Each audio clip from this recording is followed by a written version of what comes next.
Ladies and gentlemen, today is November 12th, 2009, and this is Day 9 Daily number 15, Upmagic vs. Free. I'm going to be going live in just 2 seconds.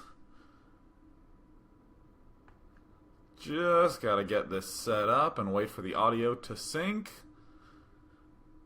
Here we go. Bam. Hello everyone. You'll be noticing that I'm wearing my excessively large glasses today. I mean, seriously, look how much these shrink my eyes. See, look at this. Oh my god. Oh. That's because my vision's about -8.5 in both eyes. So, like, these glasses just, like, warp the entire universe to let me see. I'm not wearing my contacts because my eyes are so dry because, again, I stayed up for about 30 hours in a row. And I'm in the middle of sleeping after that, so I slept for about 3 hours, woke up, and I'm going to do this cast, I'm going to go back to bed, because I am devoted to the Day 9 Daily. Today we have a totally awesome, sick show. We have Free versus Upmagic today. Let me actually de-elevate, let me slide on down with my chair. This game was insane. I actually watched it happen live. And, Upmagic's always really fun to watch play because he's really creative and does some insane moves all the time. Always wants to play very unorthodox. In fact, when he first came on the scene, he always mech'd against Zerg, and he always went Medic Marine against Protoss. And if any of you are looking for a sweet Medic Marine game, go watch Upmagic vs. Nalra on Nemesis. That is one of the most epic matches of all time. Totally incredible play. And we get to see Upmagic do a whole bunch of creative stuff against Free on Outsider. And I wanted to look at this match because it contrasts so sharply with what we watched yesterday, which was Flash vs. Best.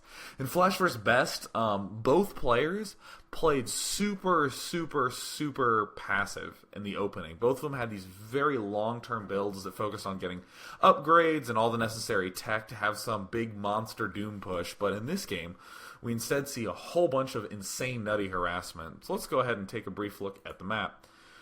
Here we see Outsider, which honestly I think is the most creative friendly map ever. Because first of all, so you have a ramp. Just looking at the main, you have this ramp, so no matter what you do, you can defend yourself very easily early on, and you get to take an expansion. So we see a lot of players in Protoss vs. Zerg 2-gating and then taking the expansions. We see Terran players doing 2 barracks openings against Zerg and then taking the expansions. In particular, as Terran in Terran vs. Protoss, you can do any sort of early push, early harassment. You can take these expansions easily, or you can just early expand and then do some super power intensive play. So, I mean, just a lot of really cool options. And likewise for Protoss, and Free ends up spawning down here in this game. If you end up getting contained and pushed, and you even lose this expansion, you can continue pushing out along the ring, and it becomes increasingly difficult for Terran to do anything.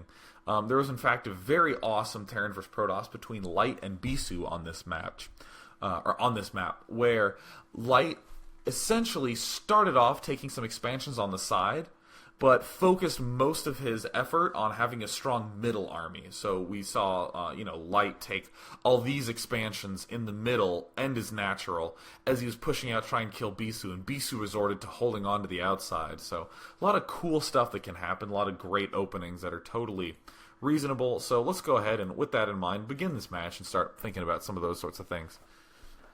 So many more things become okay just because of the fact that if you screw up early and your aggression doesn't work properly, you can always just secure your ramp and take one of the outside ring expansions. That is like so totally awesome.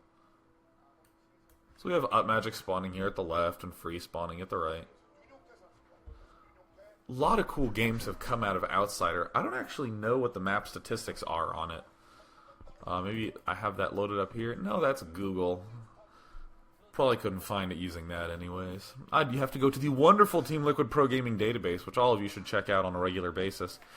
Now, statistics are always interesting to look at, just because numbers are cool. I mean, I'm a math guy, so I always love checking out numbers of things and whatnot. But, unless you are extraordinarily familiar with statistics, don't get overly upset or caught up on the fact that a map might have a 61% favoring of one matchup. really, once you get into super in-depth statistics, you'll realize that none of that is that meaningful. In fact, you have to take into account if better players were playing against worse players on those days, or maybe the better player tried to cheese and the worse player got lucky, as someone might say. You have to have this extraordinarily large sample size, the kind that they would maybe have on PG Tour. But of course, again, on PG Tour, things get skewed when you're at higher or lower levels. So basically, never focus on statistics. Always say to yourself, there is a solution. There is a way for me to play an incredible game on this map. Even if it's an island map and you're playing Zerg. Never give up. Never surrender. Keep fighting. Yeehaw. So the usual sorts of things going on. Nothing really too extravagant going on. Players doing the normal sort of thing. Something I do want to talk a little bit about is that traditionally, Protoss players do this sort of thing where they end up going Gateway, Gas, Cybernetics Core. But recently, we've seen a trend where instead of just getting the Dragoon when the Cybernetics Core pops out, we see players get the Zealot right when the Gateway finishes, then get the Cybernetics Core, and actually delay another pylon. What ends up happening is that you get the Dragoon started about the same time, like the Zealot would finish a little bit after this, like right about now, the Zealot's popping out. So in a sense, you can get a Zealot and a Dragoon to do early pressure. And the only sacrifice you have to make is that you have to cut probes a little bit because you rely on the extra money from not building this pylon. But I mean, right now, all this looks totally normal. I actually can't tell if that's a Zealot wandering across the map. It looks Zealot-like. It's moving at about that speed. But that's just something a little extra to think about, because again, I said that normal Protoss players just go straight for the Dragoon and play everything normally from there and get a few extra probes in. Totally reasonable. If you want to be aggressive like this, you don't have to do some drastic change where you add in 2 extra gateways early or do something really weird or unorthodox. All you have to do is get a Zealot in with your Dragoon, and it can be much more helpful. So it's that sort of thing that you want to do. Make very subtle, slight adjustments to what you're doing. Instead of anything out of control. I do like the fact that Upmagic also popped an SCV over the top here, because not only does this give him an opportunity to scout back into scout back into Protoss' main in a little bit, but it's also going to let him see if Protoss is expanding here early. So see here, now we're starting to see the advantage of having this early Zealot out. Now, here's something to think about. In Light versus Movie, I pointed out the fact that you want to have a lot of repair space here. This is an example of not having very much repair space. If we can end up cutting back there, we'll see this. And I'll talk about this command center in just a moment. But look, it's a little bit crowded there. I mean, it's not going to be a big deal because the tank's going to pop out. But if you, for instance, if this ground was extended a little bit more, it's so tempting to just jam that supply depot right in that crevice, but you end up with only 3 slots to repair, and that can be really dangerous, especially as you can see this SCV can actually attack this Dragoon. See, look at that right there. See, this SCV is actually attacking the Dragoon, which means the Zealot can actually attack this SCV, which is just total bad news bears if you're trying to repair a burning supply depot, to have to constantly pull one of the SCVs back when you can only be repairing with 3 anyways. And in all this situation, Upmagic's expanding way earlier than you normally would feel comfortable doing. And you can get away with that because Outsider is such a totally sweet, kick-ass map. So all of these are totally reasonable things to do. We do see Bisu taking his expansion as opposed to the outside, one of these expansions. I would say that this very naturally is because there's a gas geyser here, and he has some plan that requires him to get some gas early. Alternatively, he might be thinking that he doesn't want to lose to any sort of early vulture harass. I mean, he hasn't seen any expansion coming from Upmagic. So, in all honesty, if you expand to one of these outside expansions, it's a lot more vulnerable to a drop, because a dropship could say, drop right here, lay mines, and then go either for this expansion or right back for the main. Expanding here is a very, very small area to protect, and you end up protecting the main as well. I'll be right back. I'm going to wander across room to get my water bottle. Oh, delicious Ralph's water. Ah, fantastic. So the usual sort of stuff from free, going straight for Reaver. Now, I again am going to bring up the fundamental law of harassment, which is, if it does more damage than it costs, it was worth it. If it does less damage than it costs, it was not worth it. Harassment has to do quite a bit of damage for it to be worth it. That's why Reavers are such a good transition. You need to get the robotics facility anyways, so you may as well just throw down a robotics support bay and get the Reaver. Oh, and let me, further on that point, you're always getting the shuttle anyways, too. That's what you always want to be doing in StarCraft, is thinking of ways to sort of shave out unnecessary elements. So, for instance, if you're thinking, hey, I want to harass, you then would think, what's the easiest way to do that? You don't really want to go Templar, because you'd have to build the Templar archives and research Storm and do all that stuff. Here, we know that Protoss is going to get the shuttle anyways, because they want to Zealot bomb any push, and we know they're getting the robotics facility anyways for that shuttle and for the observers. So getting the Reaver is totally easy and very natural to do. Moreover, even if the Reaver harassment doesn't do anything, you still have a Reaver, which is very, very useful in base defense and holding off early pushes. So it serves all these purposes, holding off the push, it integrates nicely into everything, and it has the potential to do some serious damage. But again, going back to the fundamental law of harassment, if somehow you screw up and lose that Reaver, every Protoss player knows that Terran's almost surely going to push out immediately. And that's a really great demonstration of why you want to make sure you're doing plenty of damage with your harassment. Now, this is a very interesting push that Upmagic's doing. He has, it looks like two factories. Let me just rewind a little bit, see if we can get an opportunity to poke in there. Yeah, it's just these two factories. I couldn't tell what that other little blip was on the minimap. But this force does not strike me as one that would try to kill an opponent, but rather it seems to be using the same logic as an FD push. So, as all of you are familiar, an FD push is when you get 6 Marines, 1 factory early on, and you get 1 tank, but then you start only producing vultures and you get mines out of the add-on. And you push early against the Protoss. The reason you do this is not to kill the Protoss, it's to secure an expansion, because as you move forward towards your opponent's base, the Dragoons have to micro back, and then you can plant mines all along the way to your expansion. And then by the time your push ends up failing, I guess I don't want to use failing, when your push is stopped by Protoss finally, Terran comfortably retreats off this really long field of mines, so the expansion's safe. I see the same thing going on here in this game of Outsider. We see the Terran is going to be pushing forward here, but won't really be able to kill off this expansion. Instead, what he's doing is intending on laying a bunch of mines to secure his expansion. Totally normal stuff going on here. And again, we're starting to see some of the versatility of that Reaver. This is really good, laying down a few extra pylons in the front just to take extra shots. We've seen the versatility of the Reaver. Definitely going to be extremely helpful in holding off this early push. Mines! So if you're as awesome as Free, I think you pull it up in time. And Free's he's pretty awesome. Look how awesome Free is. Free's one of my favorite players to watch, especially as Protoss vs. Zerg. I think he has tremendously kick-ass Protoss vs. Zerg. So, I mean, very clearly, this push is not going to kill the Protoss. It's just impossible for Protoss to push up enough because Terran has mines. And that's exactly what we're seeing right here. And then we have, the Terran pulling back. Protoss has to deal with some mines and everything, but Terran almost certainly in the meantime was researching Siege, building some turrets at this expansion. And if he wasn't, he should have been. Because what you don't want to have happen is you don't want this push to go not so well and then to retreat and to die immediately. Because then it's sort of like, why were you doing it in the first place? This is really good.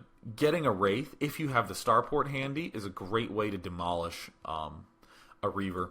It just absolutely shuts it down cold. But what's important to note is I said if you have the starport handy. Don't think, oh, hey, my opponent's going Reavers. I will therefore get a starport and therefore begin building the Wraith.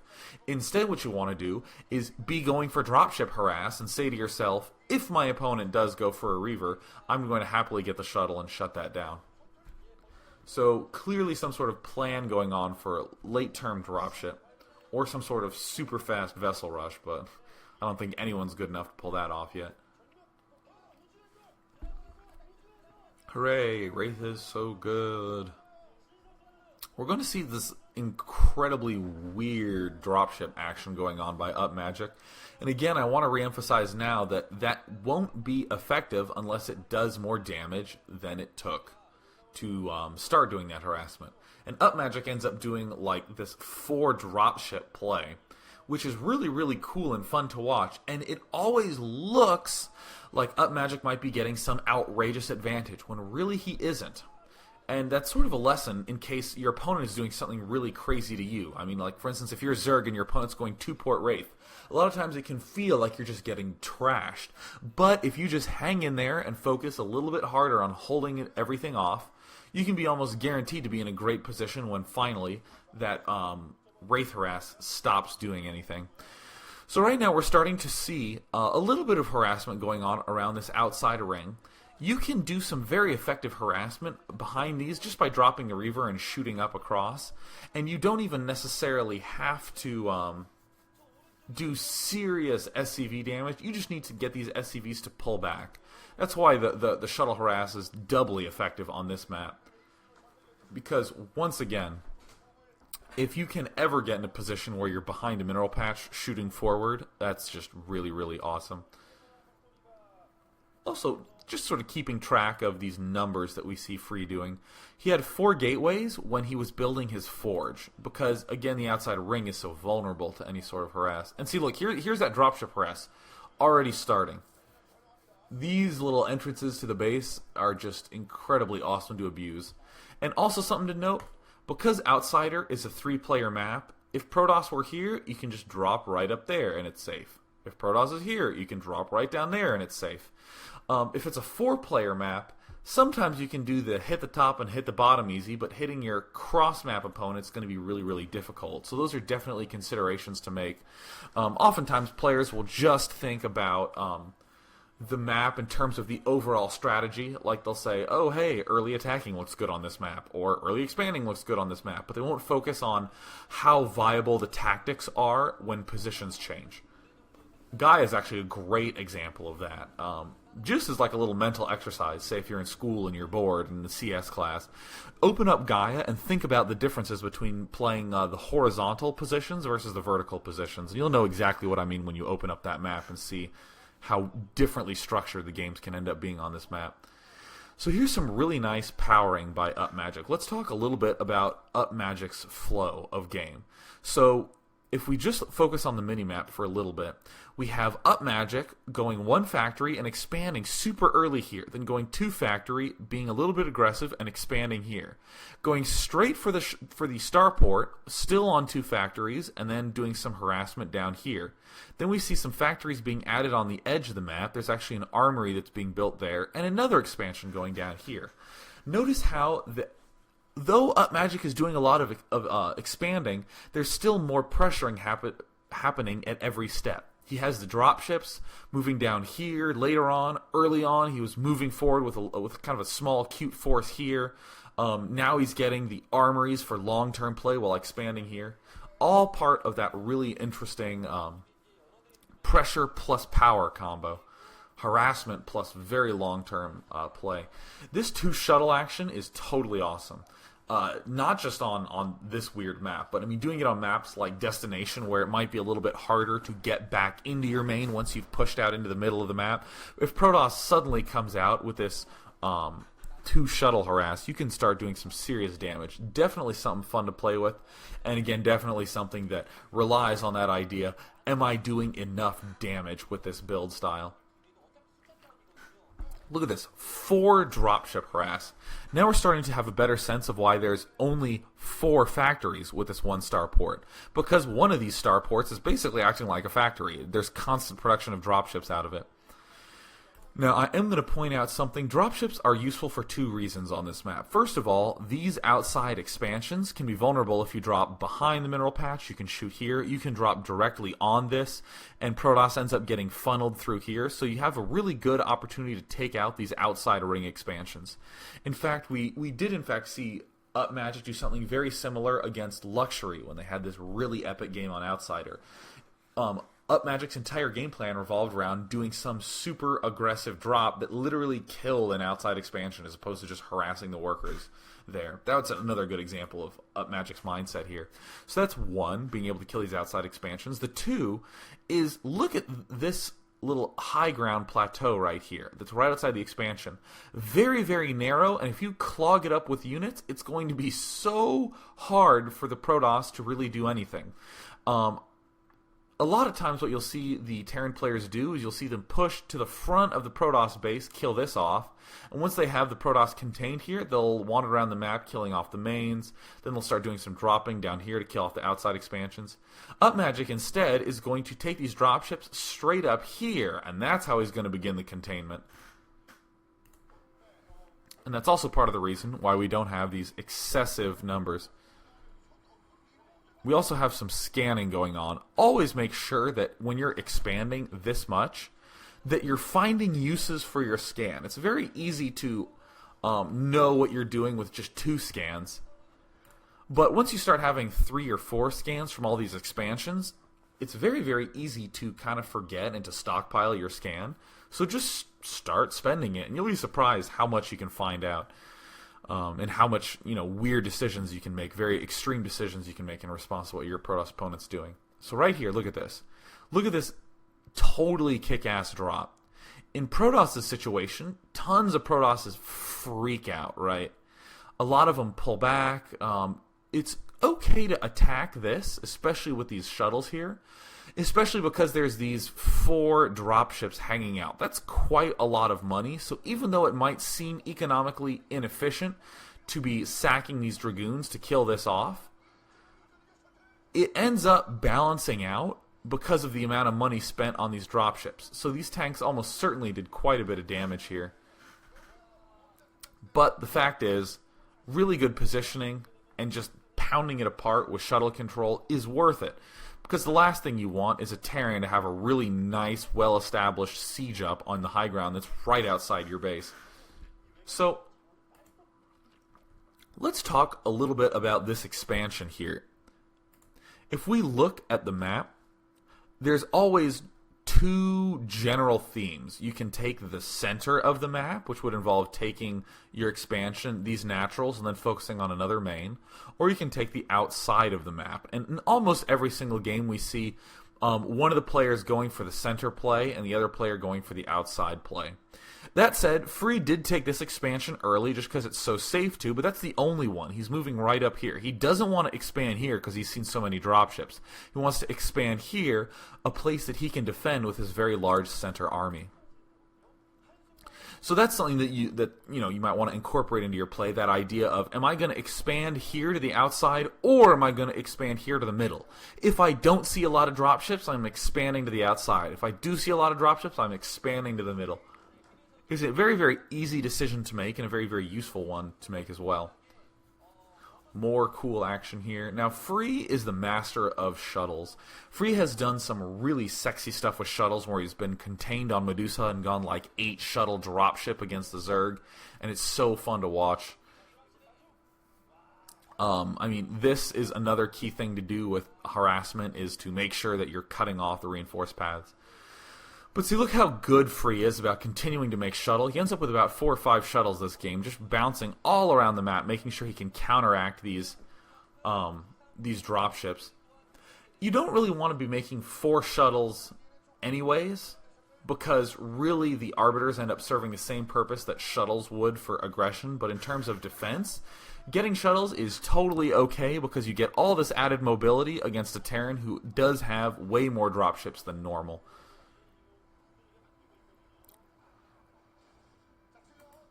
So this sort of stuff, even though it might seem super good, so now we're talking about the fundamental law of harassment. So Terran comes all the way over here, drops here to exploit the vulnerability of this expansion. Look at how far the path is the shuttles have to go to be guaranteed safety. Something along here. Perhaps the safest path would be to go up here, to cut along this high ground, scan here, see if anything's here or here, and then wander straight up and then back over here. That's a really long path, and it's pretty dangerous. We already saw the shuttles fall right here to those Dragoons. So now we're starting to see why it's so potentially dangerous to do that harassment. It looked cool, right? It looked like Free was not mining from here for a really long time, and that Free barely held all this off. But we did end up losing a dropship here, which kind of damages any future attacking potential. So, I mean, it's not always the most awesome thing in the world to go mass dropship and do this sort of stuff. You have to be very, very careful when you're doing it. And just as a history lesson, it was really interesting in 2001, it was very, very standard for the Terran player to go mech and to get 7, 8 dropships with his play. And what Terran would do is he would load up his entire army and drop somewhere like here. Protoss would have his whole army in the middle of the map and wouldn't be able to get back up across this thin ramp. And Protoss would lose his entire main. And the way Terrans made this okay is that Terrans expanded to the islands a bunch and expanded to a lot of turtle-friendly places and walled-off regions. It's kind of funny to think how different StarCrafts ended up being. Look how cool the shuttle harass is. Again, these shuttles were used for defense, and the instant they don't need to be there for defense, you can just do this sort of counter-attack drop stuff. Does end up losing the shuttles. But still, this is going to be a good bit of damage. This is essentially a recall that we're seeing right now. Also, we're seeing the advantage of getting all these drop ships for Terran. He can play defensively. He can unload here, kill all this off, and then happily leave again. He doesn't have to walk units from his front back here and then awkwardly walk them back up. So that's why Upmagic's able to take this double gas and this double gas way earlier. I mean, look, we even see, it looks like Terran is out-expanding the Protoss. Cool to think about. Note that if you are doing this as Terran, your expansions are going to be vulnerable for a little bit. I mean, Protoss will drop it or recall it, and you're going to have to lift and wait for your really slow-ass dropships to get all the way across the map. But still, the dropships will arrive at some point, and then you can kill it, land, and continue using that expansion. And it's going to be safe for a little while until the recall charges back up. Or in Free's case, until the shuttles get back home. So still, this really insane aggressive pressuring by Upmagic. Look at how different this game is from the Flash vs. Best game that we saw yesterday. Look at this, 6 dropships focusing on this super key, very vulnerable, very cool to take spot up on this high ground. Has just a few Goliaths in this mix. Siege the tanks, do it, siege them up. A little bit late on the siege, losing some dropships up there. Not particularly a fan of that.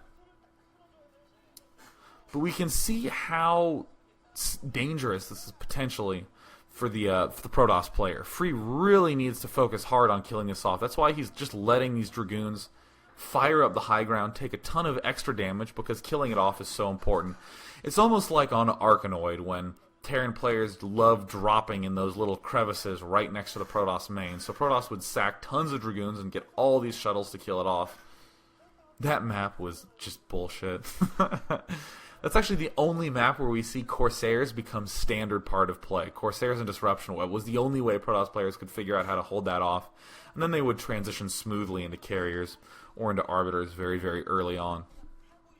So continuing with Free's plan, Free is focusing on the middle, taking this center expansion and then taking this main, because his ground army can maneuver much more easily between these positions. Upmagic, on the other hand, expanding to the outside ring, because he has all these dropships that can focus on the outside expansion.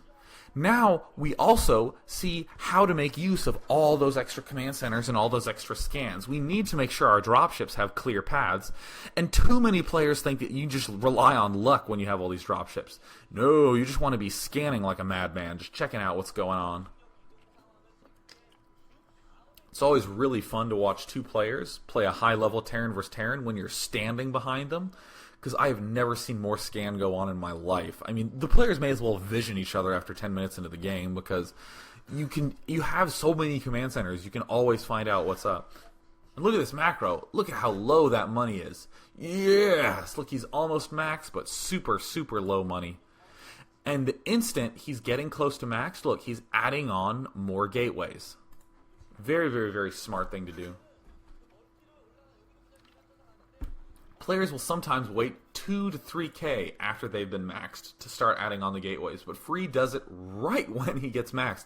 He was at 200 minerals when he was maxed, and he was still adding on those gateways. Those are the little things that I love thinking about. Those are my favorite things to look at, just those little tiny things. And look at this, more dropship harassment. Only one Arbiter out for Free right now. Took a while for him to get to that point. And if you're seeing these drops going on, make sure that these shuttles have a lot of zealots in them and fewer dragoons, because you just want to be able to have more units available to hold off the drop. And also because dropships are so slow, this is, again, another reason why it's so dangerous to do the dropship harass when you're having to drop on the opposite side of the map. Upmagic has to go all the way over here to do any sort of aggression behind here. I'd prefer, though, to see maybe, even if Upmagic did something cute like drop here, or drop here, and then just start to push up here. Because, I mean, if you drop here, and then maybe squeeze down here and drop there, you can definitely take out this expansion. Maybe here's a little bit more difficult considering how much center control we're seeing the Protoss player go for. But really, if you just take this and then just ferry another cartload of units up there, it's going to be really hard to attack this from any angle, really. Especially because you're, tucked up against that wall. And that's a really unusual tactic that you don't really get the opportunity to do because you don't really have 6 dropships lying around as Terran. So, I mean, I think one of the primary reasons we see this Arbiter coming in here is the fact that these shuttles are all the way over there. There is no way Terran's defending this expansion. And also, why hit this bottom one as opposed to hitting this top one? Again, dropships are all the way over here. Getting back to there is a lot easier than getting all the way back down to there. So this generally happens a lot of times when in any Terran vs Protoss on this map, where Terran's focused on the outside ring of expanding and is sitting back turtling, and then the Protoss player starts to do Arbiter drops all around the outside of the map. This is where Terran gives up control of the outside expansions and pushes aggressively forward with his big center army that hopefully has a bazillion upgrades at this point. And then Terran is trying to seize control of middle, and Protoss is pushed to the outside. So at this stage what we'd normally see is Terran pushing out, expanding to this natural here, expanding to this natural here, and then Protoss securing this main, and then expanding out here, and out here, and losing this expansion here, and losing his natural. Seen that a lot of times. All dictated by Terran's decision making. And, by Protoss's macro. I mean, if Terran pushes out and Protoss just kills it, wahoo, you win. I mean, there's not really any challenge after that.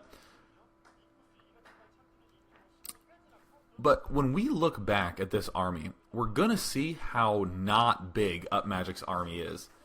It's easy for your eyes to get big when you're doing this harassment, being like, oh yeah, I'm an unstoppable force, and then you just go back here and just look briefly at the size of your army. It's not so big because so much has been dying from jumping all over the place. Really what you should be doing is using those dropships to keep the Protoss economy down, so that when you come out with a normal sized push, not an excessively big push, just a normal sized push, the Protoss has been so battered down he can't combat it effectively. Also, because this normal size push is going to be coming out so much later, you have the opportunity to squeeze out more upgrades. Flash would be getting those upgrades really fast, and he'd be getting a normal size push with really good upgrades very early.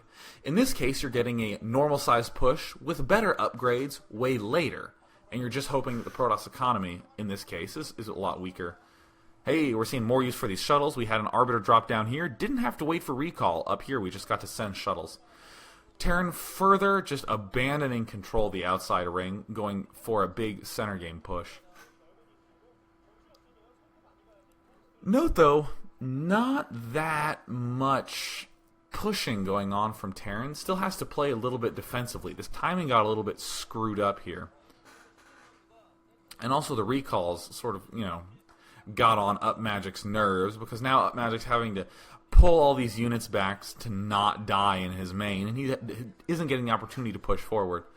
I really would like to see this push happening around the time recalls start decimating this outside ring. I mean, look at the size of this push. It's really awesome. Look, 2-2 instead of 2-1, which is what would happen if you were doing the flash style of play. Maybe 3-2s on the way. Hopefully that's right around the corner. But this push, though large, is just a very typical sized Terran army. A very typical late game sized Terran army. Very, very normal sized push here. So we do see the usual incredibly kick-assness of Arbiters. I mean, you don't stasis your own shuttles, that goes without saying. Still sort of funny to watch. Going for the science vessels first is really easy. I mean, look at how tiny this push looks all of a sudden. Look at how not much stuff there appears to be. And this is why Vultures, again, become so useful, is because you can flood with Vultures when you're starting to push out, and that allows you to continue to be very aggressive, because your Vultures are going to be dropping in numbers, and by replenishing them, you never lose tanks. That ends up happening a lot in Protoss versus Terran, from the Protoss' point of view. The Protoss makes all these Dragoons early and then starts flooding with Zealots. And then when the Protoss player is being aggressive, he's only making Zealots from the gateways because the Zealots are going to be the first ones to die. The Dragoons don't end up dying, and the Zealots continue to reinforce the army. So here's the Protoss starting to abandon center control. The Terran is aiming to seize center control. So here's abandoning it, just letting this die. And see, look, exactly as we were talking about before, taking these 3 outside expansions. Because now it's impossible for Terran to really push. I mean, if Terran from the middle, let's say, is trying to push up here, the Terran player has to walk up here, kill this off, and then wander units all the way up here and all the way around here just to take this out. And then Protoss can slowly start ringing his way back around, doing counterattacks, killing off this expansion down here, making sure these expansions don't get taken at the top. Total nightmare. So here's another common tactic that's totally awesome. Moving up here to kill off this natural, and then just staying put while you go for the other expansions. Because again, giving up center control, letting this natural die, keeping units back in the main. So here's the contain going on. Would like to see some more mines being planted here. Looks like that's going to happen.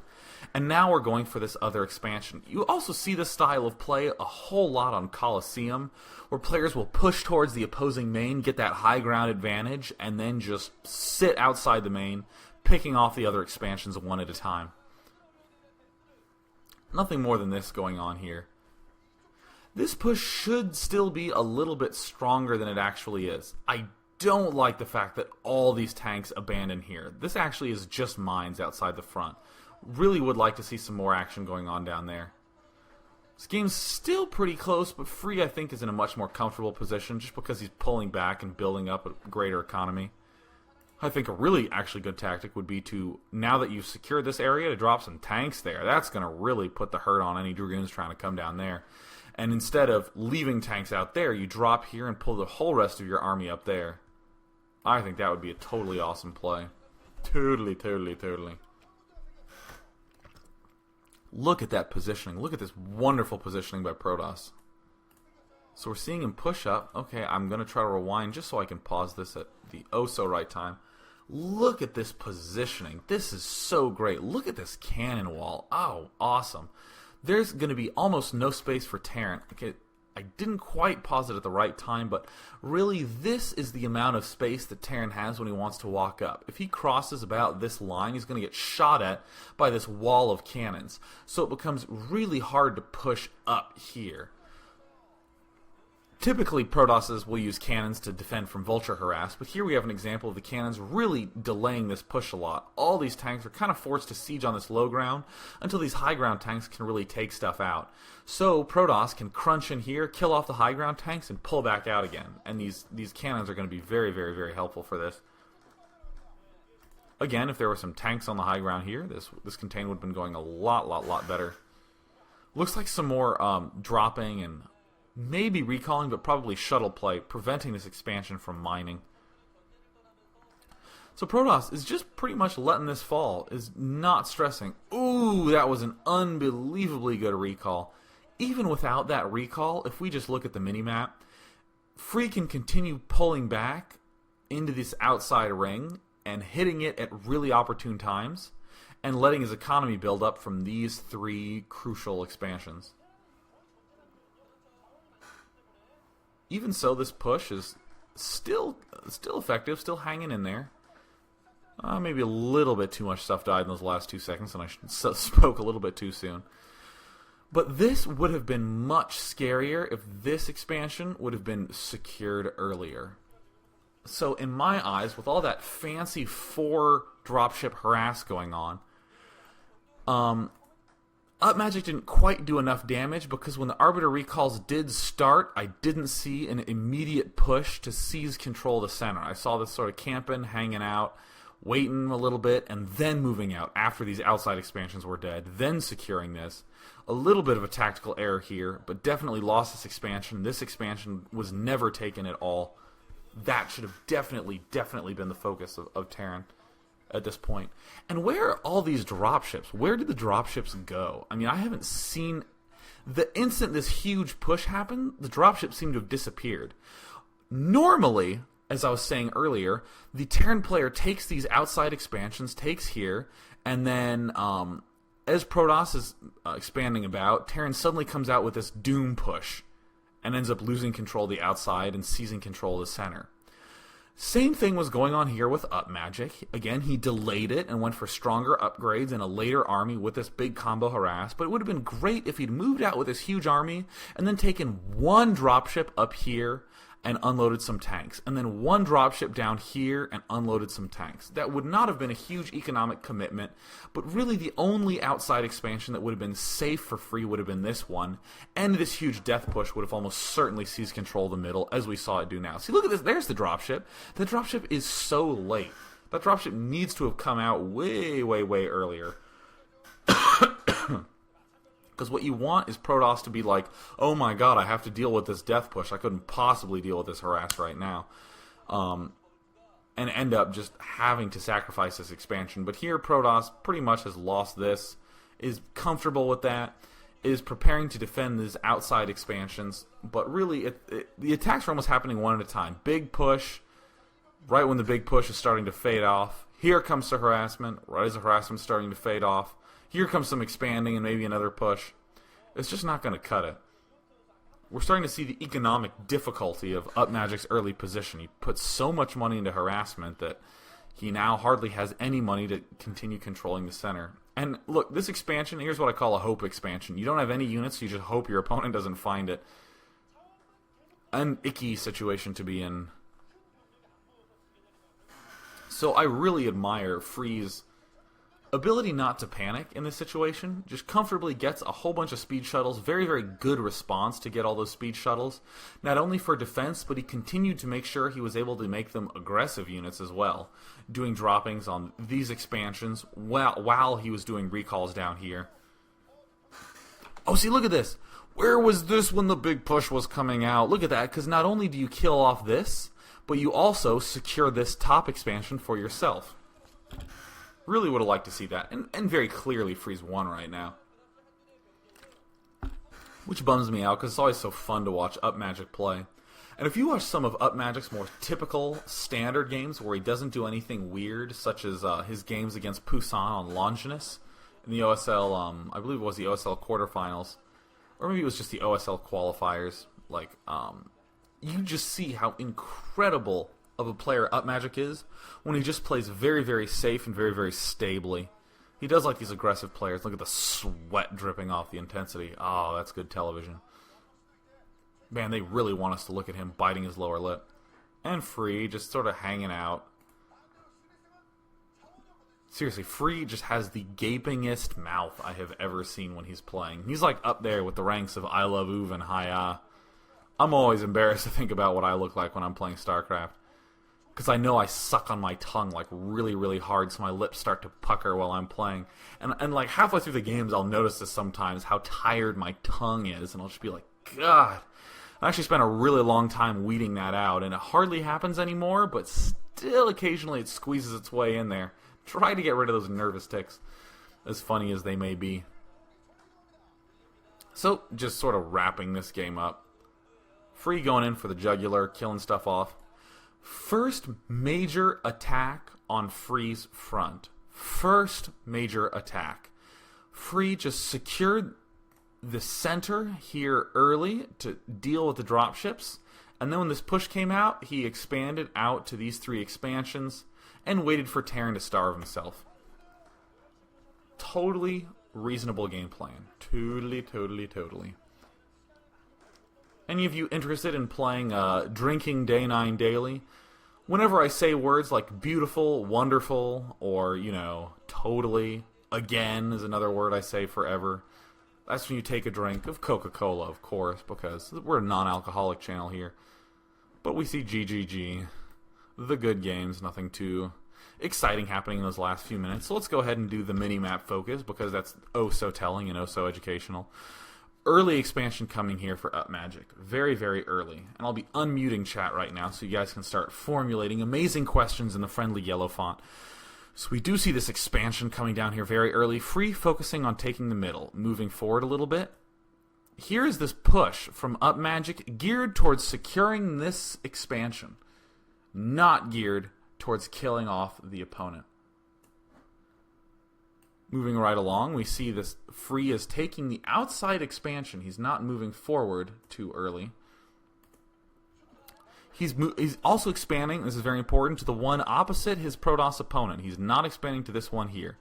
We do see, that's where that Wraith is going on down here. We see some mines being planted for a little bit more map control, and also expanding action going on up here by Upmagic. Upmagic going to be taking the north side of the map. Right there. There it goes down. Has to cancel, but still really good. And here we see the first push to try to take out this high ground. But of course, look at Free expanding to the center. Look how tightly packed his expansions are and how they are all focused in the middle. More dropship action if you just watch the minimap. You see these dropships hooking around like this. But of course, when they end up doing this hooking, that's when there's a little bit of vulnerability here. We saw this expansion up here get delayed.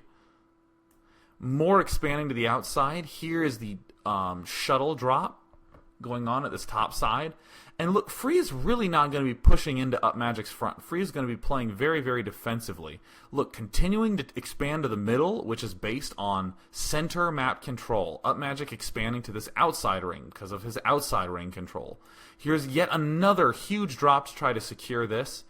I don't know at this stage in the game if I would prefer this or for trying to kill off this expansion. Because really, if you can keep Protoss down to these 4 expos, it's not critical to start dropping here, especially when you have this much of the outside ring. Again, Free's success was just as much a factor of him staying tightly packed on his expansions, as well as Upmagic trying to force an opportunity into these expansions, because it just really wasn't there. And that's what ended up costing him a bunch. Look at this. We have dropships up here. Recall going to happen right down there. See, boom, there's the recall. Gone. Expansion. Shuttle's going to be coming up here. Going to kill that off. Yeah, boom, this expansion. Gone. Now, this push should have come out a little bit earlier on, I feel. Because then this expansion would have been a lot safer up here. And wherever those dropships have gone, definitely one needs to be going up here and one needs to be going down here. Because this expansion and this expansion are key. Absolutely critical for Protoss at this stage in the game. And from then on out, nothing that interesting happens. We get this push gets flanked and crushed. We see Upmagic continuing to exert his center map control. Would have preferred some way of securing this to kill this off, but it didn't end up having an effect since the recall up here is what killed things off. Good counterattacking by Free, because look, that's the only expansion that Upmagic has running. That's it. That's the only one. So yeah, just pushing up the usual sort of action going on. And the game ends shortly thereafter. All relating down to that interesting trade of center control versus outside ring control. So now I will transition back with my totally sweet transitions all the way back to here so I can start taking some questions.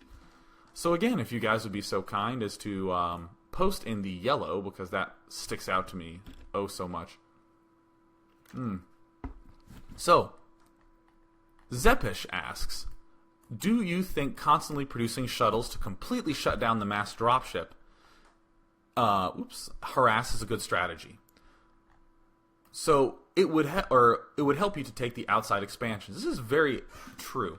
That if I continue making shuttles as Protoss, not only do I hold off the dropship harass, but I can continue taking the outside expansions. And I also think something that Zepish is alluding to is the fact that Free only got like 3 or 4 shuttles. He didn't get like 6 or 7 shuttles to match up with the like 5 or 6 dropships that Terran was getting. That's twofold. First of all, you don't need as many dropships, or excuse me, you don't need as many shuttles as Protoss because Zealots are so small and you can fit more into the dropships. Excuse me, into the shuttles. And also, I don't necessarily know if Protoss needs shuttles to secure the outside, nor do I think Protoss wants to be securing the outside early on in the game. I think Protoss wants to be securing the center and those middle expansions early on because he can. Because those are free expansions until Terran ends up moving out. And then when Terran does move out, the outside ring are free expansions. So, in a sense, I guess I think that if Protoss just went straight for the outside expansions, he's giving up some free minerals that he could have gotten by taking those center expansions. Again, it does depend largely on your gameplay. Like, if you're going for, like, super heavy emphasis on arbiters and not that many units and you just want really cute defenses, I think it's totally okay to focus more on shuttles, take the outside expansions, do a whole lot of counterattacking, and avoid getting center map control or even having your units in the middle. So that way you can defend your spread out expansions. So Yarko says, what's the best use of a Reaver if you can't get to his workers? Sure, you can break early pushes, but what if the push doesn't come? Great question. Getting the Reaver allows you to expand a little bit earlier. You can, normally, here's some good numbers to think about. You end up with 2 gateways. That's when you take your first expansion, and that's when you start getting the robotics bay, the robotics facility to get observers. And then if you just throw down a robotics bay, get Reavers, you can expand again almost immediately. So in a sense, you don't actually need to do harassment with the Reaver. The primary function of the Reaver is to defend that very, very early expansion. And the question, if he doesn't do an early push, you're still okay because you have a Reaver that can help with any push at any stage in the game and help defend any expansion from Vulture harass at any stage in the game. So really, you should think about the Reaver as a great defensive unit, a really powerful unit to throw in the mix, and as an added bonus, you can harass with it. Just be careful with the harassment because you don't want to end up losing it. CZ asks if I like pie. Yes, I love apple pie in particular. Apple pie. Great question, CZ. Great question. Keep them coming. So Shotcoder asks, comparing the use of dropships between Baby and Upmagic, is 4 dropships too many in this matchup? Would 1 to 2 suffice? That is a really cool question. On this map in particular, I think that the 4 dropship play does have a lot of really interesting uses because really you're using these dropships as muscle. You're using them to kill expansions as opposed to kill workers. Baby's harassment revolves more around having, 2 dropships wander around and then drop somewhere like here and kill off these probes and you lay mines and it's difficult to get to and then Protoss can't quite, so then the shuttles can escape and with, their mischief killing off a few probes. But if we have like 5 or 6 dropships, that's when we can actually start securing this high ground area. Or when we can start seriously killing one of these expansions here, like eliminating a nexus. So to compare and contrast, I would say that the 1 to 2 dropship harass that Baby does, actually he's more known for the exactly 2 number dropship. The 2 dropships would be good on a map like Destination, or a map like, what's another good one I can think of? A map where you have a really easily accessible third gas, and there's some really cool terrain going on there. So Destination is the obvious example of that. God's Garden is another example I like of that, just because there's those high ground things by the natural make 2 dropships really nice. Those are examples where I would like the 2 dropship harass because they can exploit the architecture of the map while allowing you to do that big long-term late-game push. Here, though, I think 5, 6 dropships is going to be really sexy. You can do some cool magic with that. So, Makami asks, looking through all the Pro League VODs, I can't find a single Terran over Protoss in the last week or 2. Is there a reason for this trend? Again, I would not worry too much about statistics in this case. It's always reasonable to say, is something weird going on here, but always err on the side of, no, nothing weird's going on. Why has that been the case? it's really hard to say if there's any sort of consistent theme going on between them, because as we saw in Flash vs. Best, where Best did win, completely different game from Free vs. Upmagic, where Free won. And I definitely think we could see Upmagic winning this game, or Flash making a few adjustments last time and winning that game. I don't think there's necessarily anything about the Protoss race that we should be concerned about. And really, honestly, Protoss, I'm happy whenever they win, because they only have 4 Protosses in the OSL right now. They can always use more. Pluto asks, how should Protoss adjust his play to deal with a dropship heavy Terran, assuming he isn't as awesome as Free and doesn't have perfect shuttle control? You actually don't really need perfect shuttle control, I don't think. I think just by getting speed for shuttles, you're going to be in good shape. I did mention earlier in the cast that getting 2 shuttles is really effective on a lot of maps. The first place I saw that was on Katrina. As a map, Protoss would run to the far back corner natural of Terran, and because that map is so windy, it was really hard for Terran to get all the way back there to defend. So the 2 dropships there's 2 shuttles with speed ended up being very, very effective. So in that case, I think it would be really fun to focus on a style of play on Outsider that uses 2 shuttles with speed. So now we can do harassment for Terran along the outside ring, and if this weird shuttle, or if this weird dropship play starts happening from Terran, we can just add in more speed shuttles and we can start killing it off. So in that case, we don't have to worry about doing too much wild, deviations or too much insane creative thinking. We just get to say, hey, speed shuttles were already part of my plan, and I can just add more speed shuttles. So here's a good question by Ada. Why didn't Protoss use High Templars to deal with drop on the high ground, or on Protoss's natural? So it is true that High Templar would have been useful to hold that drop off. However, oh god, this water's good, sorry. However, it's important not to think, hey, X would be good right now, and to use that to conclude that next time I want to have X here. So for instance, undeniably true, High Templar would have been great to hold off that drop. However, we probably didn't have a lot of gas. Actually, if we look back at this game, looking at this map, we saw Free hit took here, and then he had here and here. That's a lot of minerals coming in, and only 2 geysers. Going to be really, really cramped for gas right there. So I think that the choice to go shuttles was just in line with having all the extra minerals. If he did end up getting gas earlier somewhere else, I'm not sure necessarily what my opinion would be on getting High Templar early. I think that's a reasonable thing to say. So, yeah, I think that is a good point. That actually would be something useful to think about. If you end up taking expansions where you do have gas and your opponent is doing this mass dropship play, maybe thinking about throwing in some High Templar early. Maybe that would be reasonable.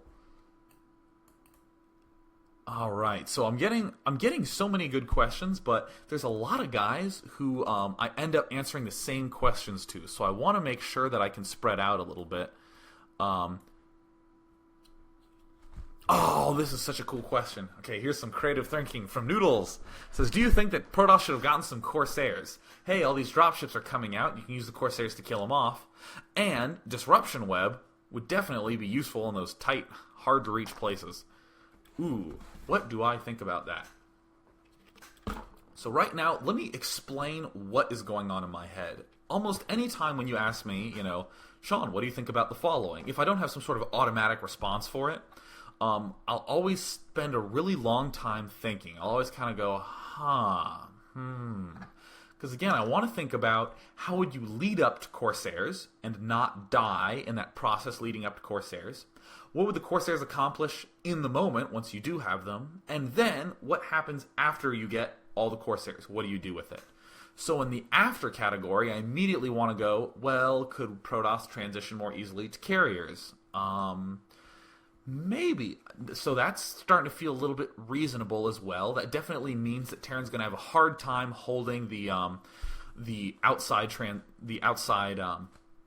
ring of the map, especially if we have carriers going on. There's a lot of cute terrain that carriers would be useful for. Leading up to that point, the problem I have with the leading up to the point is the following. We saw like 5 or 6 shuttles going on. God, I gotta stop saying shuttles when I mean dropships and dropships when I mean shuttles. We saw 5 or 6 dropships going on for Terran. And I question whether Protoss would have known that that was coming long enough in advance to say, hey, time to get some Corsairs. That's really the only issue I'm seeing with that Corsair thing. Theoretically, what we could say is, well, why not just get the Corsairs anyways? Why not just start getting 5 or 6 Corsairs with Disruption Web, and then if he does go mass dropship, we kill it off. And if he doesn't, why not just use this on the main push? Problem is, Disruption Web, you really do need pretty cramped spaces for it to end up being really, really effective. Again, why it was so popular on Arkanoid.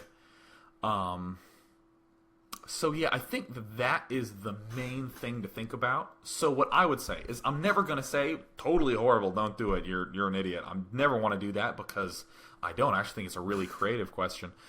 I would say that if you're practicing, your main goal should be, how do I time the start of producing these Corsairs so that I don't die? And the 3 things I would practice against are mid-game timing pushes, making sure that you don't die right when you start getting the Corsairs. The second one would be a really huge late-game push, thinking, okay, so he didn't do a dropship, harass, he didn't mess with me early on, but now he's coming out with that flash-style +2/+1 army, or even +2/+2 army, as we saw in this game. Can my Corsairs help with Disruption Web enough to make them worthwhile? And then, after you've practiced versus those 2, you can start thinking a little bit more about just making sure the transition to carriers comes out smoothly after that. And of course, by the way, practicing these deviations, make sure first that it can kill what you want it to kill. That's always the most important thing. Anytime you're trying some wacky style, start off and say, what is the goal of this style? So in this case, it would be to kill off someone who's doing 5 or 6 dropships. Say to your friend, go 5 or 6 dropships, and I'm going to do this Corsair thing. And if it doesn't work in that case, then clearly something wrong is going on. We're not just going to be getting Corsairs for no reason. You want to make sure it works in the case you want it to. So that is the long-winded answer to maybe you can go Corsairs, but it would take a lot of work. What's another good question? We're going to just take 2 more questions here. Vainsy asks, why do you think Upmagic did not harass outside expansions like you said he should, while he went for the center push? Should he have abandoned that push when his timing was lost? I don't really know if... I would say if the timing was lost so much as a little bit late. Let's actually just take a brief look at the map. Oops, there's the button. There was only one outside expansion he could have harassed because of how Free expanded. Free took this, then this. And Free only had this one early on. So I don't think he could have gotten any harassment in early. It was only when the push started to come out that these 3 expansions were taken that he could have been doing the outside ring harassment. And really that's what I think he needed to do. I think he absolutely needed to start doing some outside ring harassment, because, I mean, that is the last leg that Protoss has to stand on, is making sure he secures those outside rings while Terran's securing the center. So we have time for just one more question. So, okay, so here's the last question we're going to take from Deer Dance. Asks, should Upmagic, in this case, push for the main of Protoss instead of going for the expansion? That way he would destroy the tech and the production.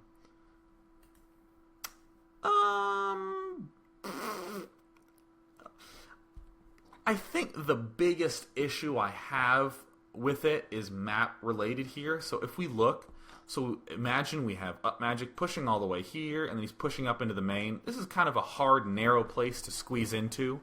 And the money almost certainly is mined out here, as well as running low here.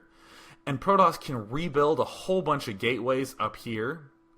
And while Terran is pushing down here, the only secure expansion is this one.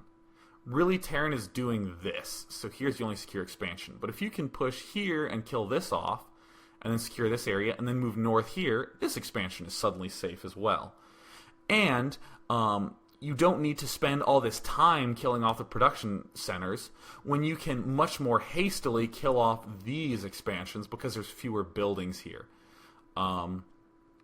I think that is always a big question you should ask yourself, is going for production centers versus going for damaging the economy, because both end up with the same net effect. Your opponent ends up with no units. I think in this case that Free had a good enough economy that he could build a whole bunch of gateways up at that north expansion, and then he'd be okay, because really you don't need that many tech units at that point in the game. You can just get a bunch of gateways and a cybernetics core and be going Zealot Dragoon. And we already see that Free has some shuttles left over, has some arbiters left over, so it doesn't need to replenish the complete tech tree. So that's also another consideration to make why I would opt for the other expansions instead of for the main with the production centers. So that is going to wrap up the Day 9 Daily number 15. We've focused a lot on Terran versus Protoss this week. I want to do a bunch of Protoss versus Protosses next week, because that's the one matchup we haven't had time to cover.